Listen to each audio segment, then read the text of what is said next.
नमस्कार। सुर्खियों के बाद खबरों को विस्तार से देखेंगे और अब सब तीर कमान रखे जा चुके हैं और अब उपचुनाव का रण अपने शबाब पर। प्रदेश की 28 विधानसभा सीटों पर उपचुनाव के लिए चुनाव आयोग ने सभी तैयारियां पूरी कर ली हैं। कोरोना काल में ये उपचुनाव हो रहे हैं, इसे देखते हुए चुनाव आयोग खास सतर्कता भी बरत रहा है। इस उपचुनाव में यह तय होगा कि शिवराज सिंह की सरकार बनी रहेगी या फिर कमलनाथ की सत्ता में वापसी होगी।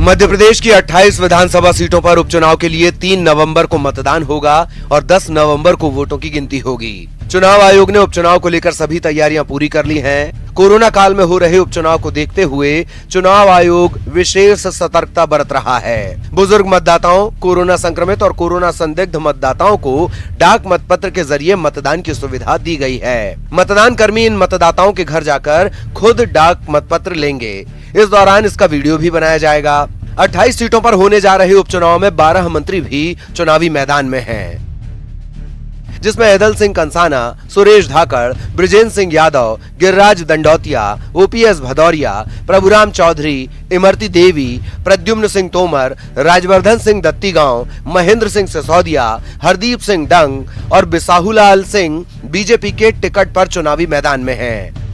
पूर्व केंद्रीय मंत्री ज्योतिरादित्य सिंधिया समर्थक 6 मंत्रियों समेत 22 विधायकों के कमलनाथ सरकार से समर्थन वापस लेने और सभी के विधायक पद से इस्तीफा देने के बाद मध्य प्रदेश में उपचुनाव हो रहा है। 20 मार्च 2020 को कांग्रेस की कमलनाथ सरकार गिर गई। कमलनाथ सरकार जाने के बाद शिवराज सिंह चौहान फिर से मुख्यमंत्री बने।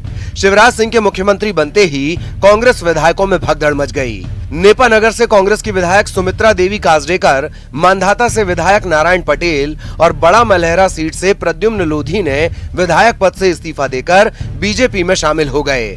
इससे पहले आगर से भाजपा के विधायक मनोहर ऊंटवाल और जौरा से कांग्रेस के विधायक बनवारी लाल शर्मा के निधन की वजह से पहले से ही 2 सीट खाली थीं। हाल ही में ब्यावरा से कांग्रेस के विधायक गोवर्धन दांगी के निधन के बाद एक और सीट खाली हो गई। इसके बाद प्रदेश में 28 सीटों पर उपचुनाव करवाए जा रहे हैं। 28 सीटों पर होने वाले उपचुनाव में कुल 63,88,000 मतदाता अपने मताधिकार का इस्तेमाल करेंगे। 28 सीटों पर हो रहे उपचुनाव में कुछ सीटों पर त्रिकोणीय मुकाबले के आसार हैं। ये वो सीटें हैं जहां बसपा मजबूत स्थिति में है। मुरैना, भांडेर, अंबाह, गोहद और दिमनी में बसपा का प्रभाव है और यहां पर त्रिकोणीय मुकाबला है। शिवराज सरकार को अपनी सरकार बचाए रखने के लिए कम से कम 8 प्रत्याशियों को जिताना बहुत जरूरी है। वहीं कांग्रेस को अपनी सरकार बनाने के लिए सभी 28 सीटों पर जीतना जरूरी है। अब देखना है कि शिवराज सिंह अपनी सरकार बचा पाते हैं या कमलनाथ की फिर से सत्ता में वापसी होती है। Bureau report, news 18। तो उपचुनाव के लिए कल 28 सीटों पर मतदान होना है और आज उम्मीदवार घर घर जाकर इन्होंने डोर टू डोर कैंपेन भी किया। वहीं वोटिंग को लेकर लगभग तैयारियां जो है वो पूरी हो चुकी हैं। मतदान के लिए कड़ी सुरक्षा व्यवस्था की गई है। आज मतदान दलों को पोलिंग सेंटर के लिए रवाना कर दिया गया। इस बार पोलिंग बूथ पर कतार नहीं लगेंगी। लाइन की जगह टोकन व्यवस्था कर दी गई है। मतदान कर्मियों को पीपीई किट दी गई है, फेस शील्ड दी जा रही है। मतदान केंद्र सैनिटाइज भी किए गए हैं। अलग अलग जगहों की तस्वीरें हम आपको दिखा रहे हैं। खंडवा, शिवपुरी, बुरहानपुर, मंदसौर, गुना की तस्वीर।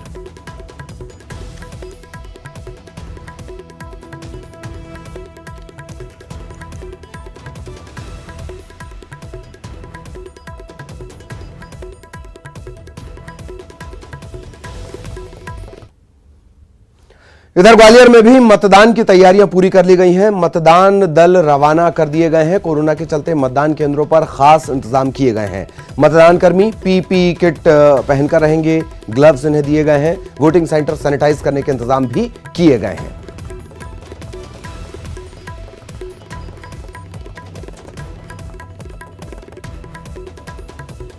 तो उपचुनाव का रण, 28 सीटों पर कल वोटिंग है। ग्वालियर की तस्वीरें हम आपको दिखा रहे हैं। पीपीई किट से लैस रहेंगे मतदान कर्मी और सैनिटाइजेशन की व्यवस्था की गई है। जो मतदान केंद्र हैं उसके अंदर और बाहर भी हमने कोरोना को लेकर विशेष व्यवस्था की है। बाहर मतदान केंद्र के बाहर जब भी कोई व्यक्ति मतदान देने के लिए आएगा तो हमारा बीएलओ उनको बताएगा कि उसका मतदान केंद्र कौन सा है। फिर उसके पश्चात हम लोगों ने आशा कार्यकर्ता को रखा गया है। आशा कार्यकर्ता उसका टेम्परेचर लेंगे, उनको मास्क पहनाएंगे यदि मास्क नहीं पहना, और उनको सैनिटाइजेशन के माध्यम से हाथों को सैनिटाइज करेंगे। फिर जैसे ही हमारा कोई मतदाता अंदर जाता है तो उसको ग्लव्स प्रोवाइड किया जाता है। इसी प्रकार यदि कोई व्यक्ति संक्रमित है, पॉजिटिव है, तो उसको बताया गया है कि वो शाम को 5 से 6 बजे के बीच में मतदान डालने के लिए आए। उसके लिए पीपी किट हमने अपने सारे मतदान कर्मियों को दी गई है, और मास्क के अलावा उनको फेस शील्ड भी दिया गया है ताकि उनका एक्स्ट्रा प्रोटेक्शन बना रहे। भारी सुरक्षा बल भी तैनात किया गया है, ड्रोन के जरिए भी नजर रखी जाएगी। इसके अलावा अलग अलग जगहों पर जो मतदान कर्मी हैं वो अपने वोटिंग सेंटर पहुंच चुके हैं। कल सुबह 7 बजे से पहले मॉक पोल किया जाएगा और मॉक पोल को लेकर भी तैयारियां पूरी। पीपीई किट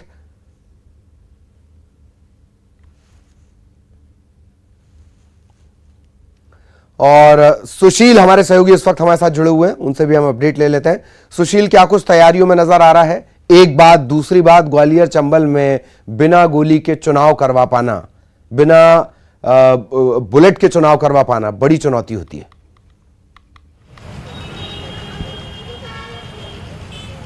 बिल्कुल ललित जी, देखिए निश्चित तौर पर ग्वालियर चंबल अंचल में जो 16 सीटों पर चुनाव होना है, कल जहां मतदान होना है, बेहद चुनौतीपूर्ण ये वक्त है प्रशासन के लिए, निर्वाचन आयोग के। यही वजह है कि व्यापक इंतजाम किए गए हैं। पूरे ग्वालियर चंबल अंचल की 16 सीटों पर करीब 22,000 से ज़्यादा सुरक्षाकर्मी यहाँ तैनात किए गए हैं। पैरामिलिट्री फोर्सेस के जवान भी यहाँ तैनात हैं। इसके अलावा इस बार पोलिंग सेंटरों पर खास इंतजाम किए गए हैं। मतदाताओं के लिए मास्क की व्यवस्था की गई है, पीपीई किट उपलब्ध रहेगी, इसके साथ वहाँ सैनिटाइजेशन की व्यवस्था रहेगी। थर्मल स्क्रीनिंग की मशीनें उपलब्ध कराई गई है हर मतदान केंद्र पर, जहाँ वह आशा कार्यकर्ता मतदान केंद्र पर थर्मल स्क्रीनिंग करके तापमान लेगी और उसके बाद मतदाताओं को प्रवेश दिया जाएगा। तो इंतजाम प्रशासन ने, निर्वाचन आयोग ने माकूल किए हैं। दूसरी बात जो आपने सवाल किया है कि बिना बुलेट के यहाँ चुनाव नहीं होता, तो निश्चित तौर पर यह भी एक बड़ी चुनौती है। इससे निपटने के लिए 22,000 से ज़्यादा यहाँ पूरे ग्वालियर चंबल अंचल में जवान तैनात किए गए हैं और सभी जिले के एसपी के साथ डीजीपी की सीधी यहाँ नज़र रहेगी। इसके अलावा जो पैरामिलिट्री फोर्सेस की कंपनियाँ भी यहाँ तैनात की गई है, चाहे ग्वालियर, भिंड, मुरैना, इन 3 जिलों में सबसे ज़्यादा सुरक्षा को लेकर फोकस रहेगा, क्योंकि यही सबसे ज़्यादा विधानसभा सीटें हैं। और निश्चित तौर पर जो मतदान है वो एक बड़ी चुनौती है निर्वाचन आयोग के लिए, प्रशासन के लिए, और परीक्षा की घड़ी भी है यहाँ पर। जो प्रत्याशी चुनाव लड़ रहे हैं, चाहे भारतीय जनता पार्टी के हो या फिर उनके सामने कांग्रेस के प्रत्याशी हो, जिनके लिए उनकी सीटें बचाने की जिम्मेदारी है। तो निश्चित तौर पर ये तैयारियाँ व्यापक है और अब सबको सुबह का इंतजार है कि मतदान शुरू हो और अगली प्रक्रिया शुरू हो पाए। वाकई ये आपने सही कहा, और दरअसल ये चुनाव से ज्यादा अब जंग में तब्दील हो चले हैं। बहुत बहुत शुक्रिया सुशील आपका इस तमाम जानकारी के लिए। सहयोगी सुशील हमारे साथ जुड़े हुए थे, और किस तरीके की स्थितियां रहती हैं, लगातार सबसे बड़ा कवरेज सबसे बड़े नेटवर्क पर लगातार जारी रहेगा, ये हम आपको बता रहे हैं। और उपचुनाव से ठीक पहले शिवराज सरकार ने एक मास्टर स्ट्रोक भी खेला है। राज्य सरकार ने 5 लाख किसानों के खाते में 4,000 की राशि जमा की है, क्लिक के जरिए जमा की गई है। करोड़ों की राशि मुख्यमंत्री किसान कल्याण योजना के तहत किसानों के खाते में जमा की जा रही है। प्रदेश बीजेपी अध्यक्ष बीडी शर्मा ने कहा कि उपचुनाव वाले जिलों में मतदान के बाद किसानों के खाते में राशि जमा कर दी जाएगी।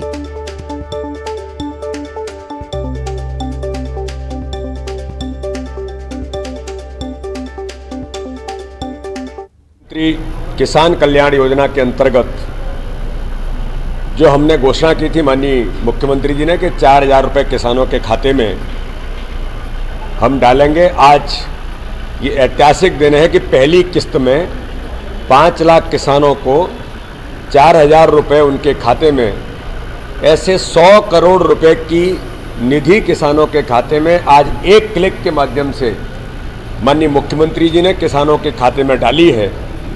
और शेष 19 जिले जो चुनाव वाले जिले हैं उनमें ये किस्त चुनाव के बाद डालने का काम हमारी सरकार करेगी। और इधर सीएम शिवराज सिंह चौहान ने कर्ज माफी को लेकर एक बार फिर कमलनाथ को घेरा। उन्होंने कहा कि पिछली सरकार ने किसानों के साथ धोखा किया। उन्होंने यह भी कहा कि हमारी सरकार किसानों के साथ है, हर संभव मदद किसानों की जाएगी। 2018 के फसल बीमा योजना के 2200 करोड़ रुपया प्रीमियम जमा होना था। पिछली सरकार ने वो प्रीमियम जमा नहीं किया। कर्ज माफी के नाम पर जो धोखा हुआ था लगभग 1500 करोड़ रुपया तकलीफ है कि पिछली सरकार ने प्रधानमंत्री किसान सम्मान निधि की पूरी सूची तक नहीं भेजी थी। लाखों किसानों के नाम छूट गए थे। हमने फिर से प्रधानमंत्री किसान सम्मान निधि के अंतर्गत पीएम किसान पोर्टल को अपडेट किया और मुझे खुशी है कि 80 लाख किसान अब तक पंजीकृत हो चुके हैं। और इधर मुख्यमंत्री शिवराज सिंह चौहान ने यह साफ कर दिया है कि लव के नाम पर मध्य प्रदेश में कोई जिहाद नहीं कर सकता। अगर जरूरत पड़ी तो यूपी की तरह से लव जिहाद को लेकर मध्य प्रदेश में भी एक कानून बनाया जा सकता है। लव के नाम पर कोई जिहाद नहीं होगा और कोई ये हरकत करेगा तो ठीक कर दिया जाएगा और उसके लिए कानूनी व्यवस्थाएं बनाई जाएगी। सर पूरे चुनाव तो कल मतदान होना है और उससे पहले सियासी दिग्गजों में पोस्टर और ट्विटर के जरिए वॉर अभी भी लगातार जारी है। पीसीसी चीफ कमलनाथ के उपचुनाव वाली विधानसभाओं में पोस्टर लगाए गए हैं जिसमें सवाल पूछा गया कि आखिर मेरी गलती क्या थी। कांग्रेस शासनकाल में किए गए कामों का जिक्र भी पोस्टर में किया गया। यह भी पूछा गया क्या यही मेरी गलतियां थी। वैसे जवाब कमलनाथ के जो पोस्टर का है वो खुद सीएम शिवराज ने ट्विटर के जरिए दिया। ट्विटर पर उन्होंने लिखा कि आपने जनता को जो वचन दिए उन वचनों को आपने भुला दिया। यह आपका पाप नहीं महापाप है।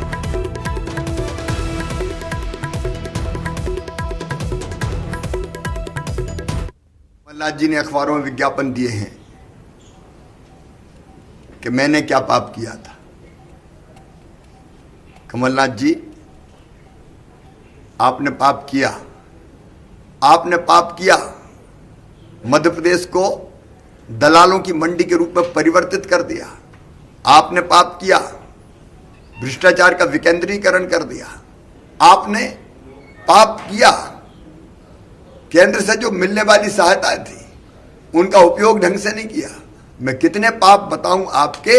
आपने मध्य प्रदेश का सत्यानाश कर दिया था। यही आपका पाप था और इसी की सजा आपने भुगती। शिवराज सिंह जी के झूठ ने भी हद कर दी। चुनाव के एक दिन पहले वे झूठ बोलने से बाज नहीं आते। अभी उन्होंने कहा है कि कमलनाथ पापी हैं। मैंने तो पूछा था मैंने कौन सा पाप किया और शिवराज जी जवाब में कहते हैं कि कमलनाथ ने कर्जा नहीं माफ किया। उनकी गवर्नमेंट ने खुद बयान दिया है कि 27 लाख किसानों का कर्जा माफ हुआ है। बाकी का दूसरे और तीसरे किस्त में होने जा रहा था। कहते हैं कि बच्चों की पढ़ाई का पैसा मैंने रोक लिया। एक एक बात उनकी झूठ। मुझे आश्चर्य होता है कि इतनी बेशर्मी से ये कैसे इतना झूठ बोल सकते हैं। इन्होंने कई बातें बताई हैं, एक एक बात उनकी झूठ है। और बीजेपी के प्रदेश अध्यक्ष वीडी शर्मा ने दिग्विजय सिंह पर निशाना साधते हुए कहा कि दिग्विजय की दीपावली मनेगी क्योंकि उनके सारे कांटे 10 तारीख को निकल जाएंगे। दिवाली तो मनेगी क्योंकि दिग्विजय सिंह के सारे कांटे निकल जाएंगे 10 तारीख को। एक कांटा पहले निकाला, दूसरा कांटा एक और बचा है तो वो भी 10 तारीख को बोरी उस तरह बांध करके चले जाएंगे। और जहां तक 28 की 28 सीटें जीतने की बात है तो 28 की 28 सीटें मुझे लगता है कि राहुल गांधी जी ही उनकी जो एजेंसी है सर्वे की वो कर रही होगी। पर दिग्विजय सिंह ये नहीं बताते हैं कि चलो हम तो उन्हीं की बात मान लेते हैं दिग्विजय सिंह और कमलनाथ की 28 की 28 सीटें तो सरकार बनाने के लिए 29 चाहिए ना। तो एक क्या राहुल गांधी जी बोनस में छोड़ के जाएंगे आपको। और कमलनाथ की याचिका पर आज सुप्रीम कोर्ट में सुनवाई हुई। इसमें सुप्रीम कोर्ट ने चुनाव आयोग के आदेश पर रोक लगा दी। सीजेआई ने कहा है कि वो इस बात की सुनवाई करेंगे कि क्या चुनाव आयोग के पास किसी व्यक्ति के स्टार प्रचारक का दर्जा छीनने का अधिकार है या नहीं। आपको बता दें कि चुनाव आयोग ने पिछले दिनों कमलनाथ को चेतावनी के बावजूद बार बार चुनावी सभाओं में अपने बयानों को लेकर आचार संहिता का उल्लंघन माना। कमलनाथ को कांग्रेस पार्टी के स्टार प्रचारकों की लिस्ट से हटाने का आदेश दिया गया था। सुप्रीम कोर्ट में कमलनाथ की तरफ से याचिका दाखिल की गई थी। चुनाव आयोग ने उनके वैधानिक अधिकारों का उल्लंघन किया है, ये उस याचिका में कहा गया है।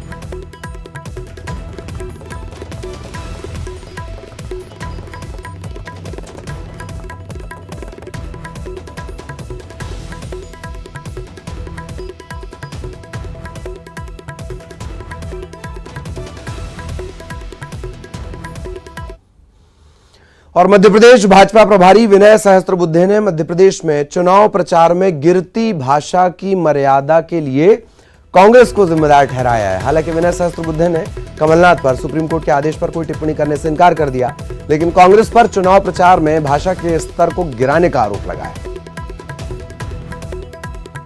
देखिए, माननीय सर्वोच्च न्यायालय ने जो राहत दी है तकनीकी कारणों से दी है, मैं उस पर कोई टिप्पणी नहीं करना चाहता हूं। मगर सवाल यह है कि बेतुकी भाषा का प्रयोग और अनाप शनाप शब्दों का इस्तेमाल, इसके कारण कांग्रेस पार्टी ने मध्य प्रदेश के चुनाव प्रचार का जो स्तर है उसमें कोई कल्पना भी नहीं कर सकता इतनी गिरावट लाई। ये बात सही है। और छतरपुर के बड़ा मलहरा सीट से कांग्रेस की प्रत्याशी हैं रामसिया भारती। उनका आरोप है कि प्रशासन उन्हें बेवजह परेशान कर रहा है। पुलिस ने उनका काफिला रोक लिया है। उनका यह भी आरोप है कि डोर टू डोर कैंपेन के दौरान पुलिस ने उनके काफिले को रोका, जो गलत है। काफी देर विवाद के बाद ये मामला शांत हो सका।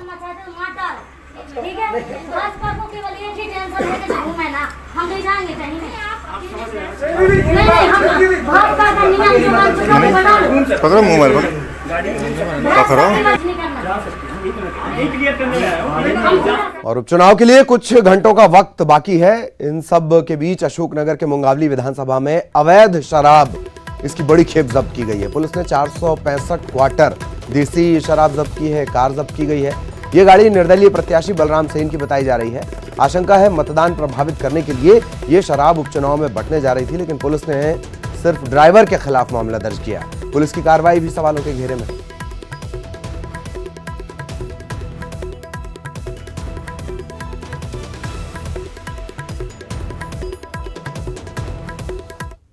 और इधर बीजेपी नेता जयभान सिंह पवैया ने आरिफ मसूद के प्रदर्शन को लेकर कांग्रेस पर हमला बोला है। साथ ही उन्होंने ये भी कहा है आरिफ मसूद की सदस्यता खत्म कर दी जाए। उन्होंने कहा कि आरिफ मसूद मजहबी उन्माद फैला रहे हैं।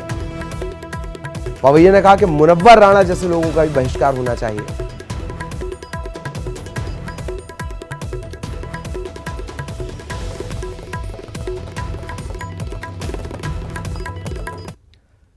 और यहां रुकेंगे एक ब्रेक के लिए।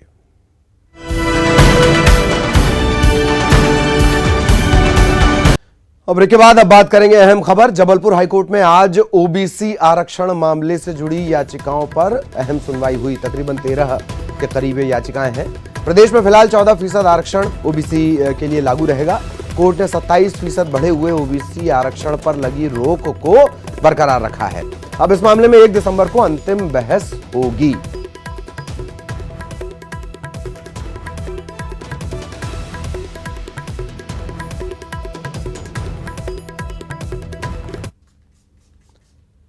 और अब अच्छी खबर, पन्ना की धरती इन दिनों बेशकीमती हीरे उगल रही है और यही वजह है कि यहां काम कर रहे मजदूर रातों रात लखपति बन रहे हैं।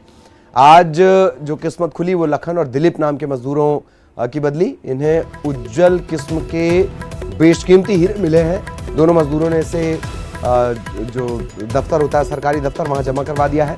पहला हीरा 7 कैरेट 44 सेंट का जो दिलीप मिस्त्री को मिला और 14 कैरेट 98 सेंट का दूसरा हीरा लखन यादव को मिला। हीरे की जो कीमत है वो तकरीबन 45 लाख रुपए बताई जा रही है। ये सर हम लोग 6 माह से कर रहे हैं। 4 लोग हैं हम पार्टनर, और 6 माह से करते अभी मिला है ये 7 कैरेट 44 सेंट का। कितने लोग पार्टनर थे? हम 4 पार्टनर हैं। और इसी के साथ इस बुलेटिन में इतना ही। नमस्कार।